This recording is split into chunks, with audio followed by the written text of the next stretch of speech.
I always wanted to try it, you know, like, I don't know, I listened to it a lot when I was a kid. I listened to it a lot when I was like too young to start listening to stand-up comedy.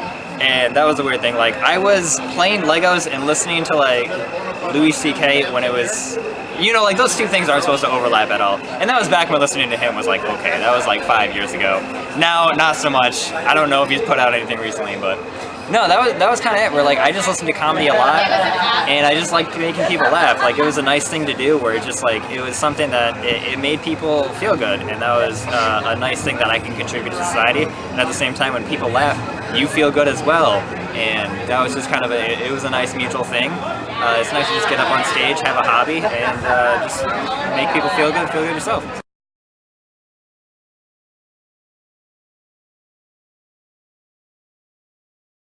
It was kind of terrifying because I did it all of about a month and a half ago.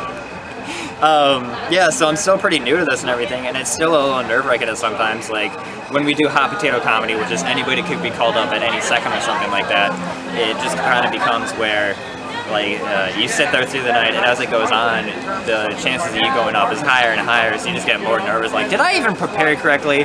And you go into it, and you see the other comics before you, it's like, I don't even have good jokes that are like this, or like, that are going to make people laugh as hard as this, and you go up and you do all right, and it's pretty nice. But no, it's just, yeah, it was super nerve-wracking the first time. I did a couple ad-libs things, but like at the same time I had something planned out, and I was told I did pretty good for my first time. But yeah, it's cool if you're starting out in stand-up comedy or something, dude. It's gonna be nerve-wracking the first couple times, I'll tell you that. So.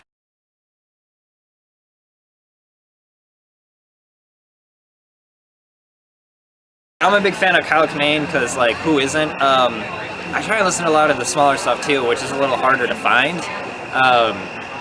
But that's something that's nice, that I can listen to headphones at work, because when I'm just, I do a lot of like just computer graphics and stuff. So when I'm sitting there at work, I listen to a lot of smaller people. I also do Andy Woodruff. Recently, he did I think his comedy album came out like last year or something. Keith Lowell Jensen had one that came out. I think it came out last year, and it was just like kind of a best of thing, but go back and listen to his entire catalog, because all of it's absolutely fantastic.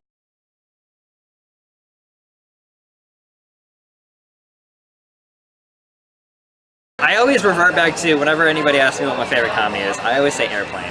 I love Airplane, just fantastic deadpan comedy for this time, and just bringing Leslie Nielsen into that kind of thing when he also only did like serious stuff for a while, and then just be like, yeah, let's just make him put him in a comedy. That's fantastic. I like a lot of like smaller kind of comedy things where it's not like this outright in your face, sort of like Life Aquatic, something like that, where it's like a Wes Anderson film where it's like quirky and it's funny like that. I don't really watch as many sitcoms as I used to. I try and keep up on something like Saturday Night Live. I keep up on Simpsons and Bob's Burgers with my dad. That's always something we've done together. But since I've moved like 1,000 miles away, it's just something where I'll catch up on it online or something, and then I'll text him about it later, or we'll talk on the phone like twice a week or something, and that's nice. But yeah.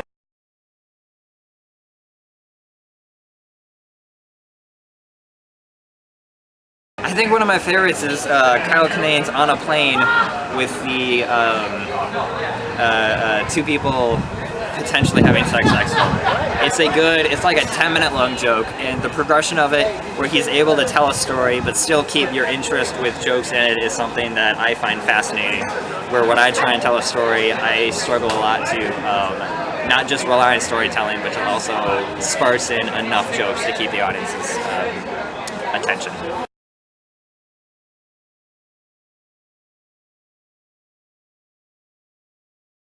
I listened to the Boogie Monster podcast, and I saw Dave Stone live, and just like talking to him after the show, he was just he was a fantastic guy. So if I like, as far as like famous comedians go, like I'd go on tour with him. That'd be great.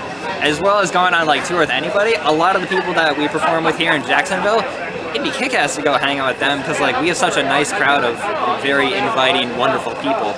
And I think if it came down to it, like any of them would be fantastic to go on tour with any at the time. So.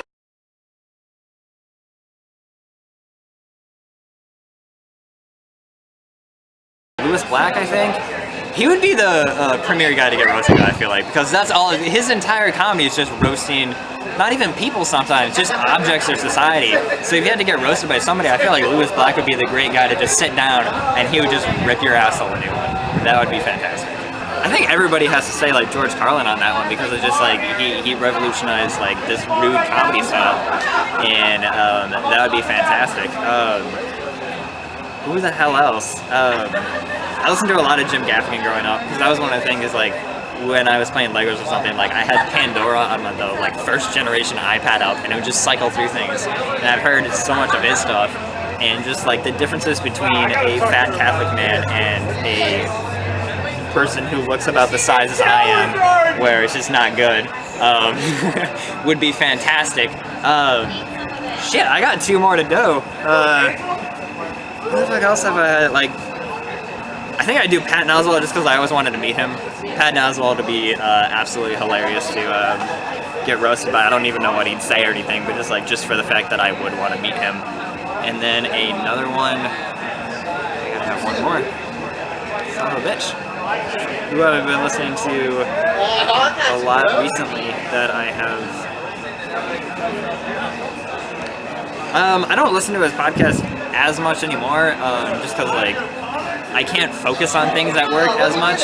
Like I'm really terrible at listening to ebooks and stuff, and like just podcasts with an actual like where you have to focus on it. But like Mark Maron would be great. Like I really did enjoy his podcast. Like when I did listen to it regularly, so that'd be a lot of fun.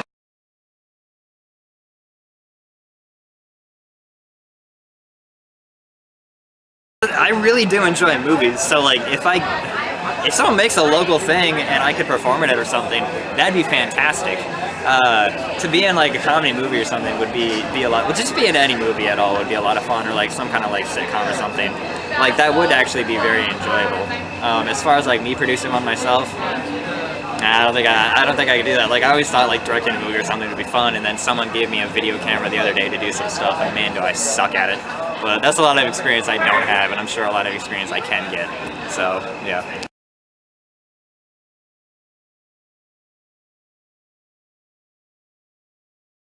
Like my whole thing is like when I started this, it wasn't to become super famous and to have a Comedy Central special. It was just to kind of do it as a hobby locally, you know? Like I just wanted to kind of hang out, maybe like even like as a tour or something. Like you just go out to a couple different states and hang out with some friends, and you maybe go out to Gainesville or something. Maybe you go up to Savannah and you perform or something like that. That's kind of all I wanted. Like I don't need to travel out to LA or anything. Like I just wanted to kind of stay local. I'm just, in a kind of sense, I'm just that kind of person that comes out and plays guitar at open mics and bars and stuff like that, and that's it. Like I'm not trying to make an album or make a top 40 or some shit. Like I'm just doing this because it's a lot of fun and it's local. So as far as like what's my comedy career for the next 5 years, it's just keep living how I'm living, do my 9 to 5, which I really do enjoy, and come out at nights, hang out with people, and just kind of, you know, perform at just events.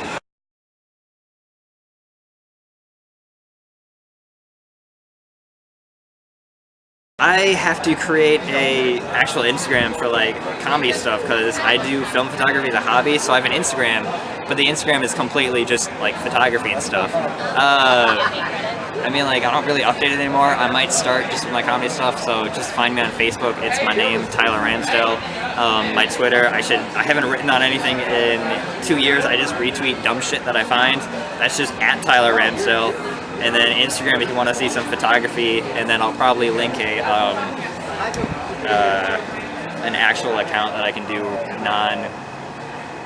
theme stuff. That's plaid_Ramsdell. So, yeah.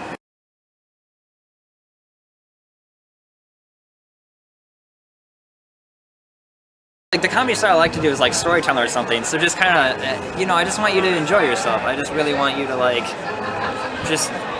have fun with it. I'm gonna tell you some stories. Maybe you'll learn something. Don't do what I do ever in any situation. Don't do anything I would do. Don't think about me when you do anything. Keep me out of your mind because I'm always gonna make the wrong decision 100% of the time. So just sit back, enjoy yourself, learn something. That's all. So.